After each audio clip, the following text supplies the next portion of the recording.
নেতাকর্মীরা যখন জেলে, তখন সাবেক সংসদ সদস্য আবুল কালাম আজাদ বিলাসী সময় কাটাচ্ছেন ইতালিতে। 5 আগস্ট ছাত্র জনতার গণ অভ্যুত্থানে দেশ ছেড়ে পালিয়ে গিয়েছেন সাবেক প্রধানমন্ত্রী শেখ হাসিনা। পরবর্তী সময়ে তার সাথে পালিয়েছেন তার ক্ষমতা থাকাকালীন এমপি। তার ভিতরে রয়েছেন দেবিদ্বারের সাবেক এমপি আবুল কালাম আজাদ।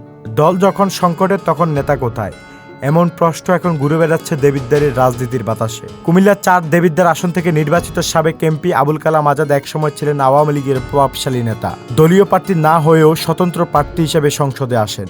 তবে রাজনৈতিক বৈরিতা, অভ্যন্তরীণ কোন্দল আর বিতর্কিত কর্মকাণ্ডের কারণে তাকে দলের সাংগঠনিক পদ থেকে বহিষ্কার করা হয়।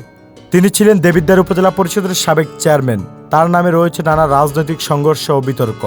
বর্তমানে আবুল কালাম আজাদ অবস্থান করছেন ইতালির এক অভিজাত এলাকায়। সোশ্যাল মিডিয়ায় ঘুরে বেড়াচ্ছে তার ইউরোপ ভ্রমণের ছবি ও পারিবারিক আয়েশি জীবনের মুহূর্ত। সামাজিক যোগাযোগ মাধ্যম, বিশেষ করে টিকটক করছেন তার স্ত্রী, যেগুলো সামাজিক যোগাযোগ মাধ্যমে ভাইরাল হয়েছে। দেশের নেতাকর্মীরা যখন মামলা খেয়ে জেল খাটছেন বা পালিয়ে বেড়াচ্ছেন, তখন নেতা নিশ্চিন্তে বিদেশে আরাম জীবন যাপন করছেন। জেলে থাকা কয়েকজন কর্মীর পরিবার দাবি করছে, এখন পর্যন্ত তাদের পাশে দাঁড়াননি এই সাবেক এমপি। নেতাকর্মীরা যখন দুঃসময় পড়ে, তখন নেতা বিলাস থাকেন। এটা কতটুকু নৈতিক? সাবেক সংসদ সদস্য আবুল কালাম আজাদের এই অবস্থান ঘিরে প্রশ্ন এখন তার দলের ভেতরেও।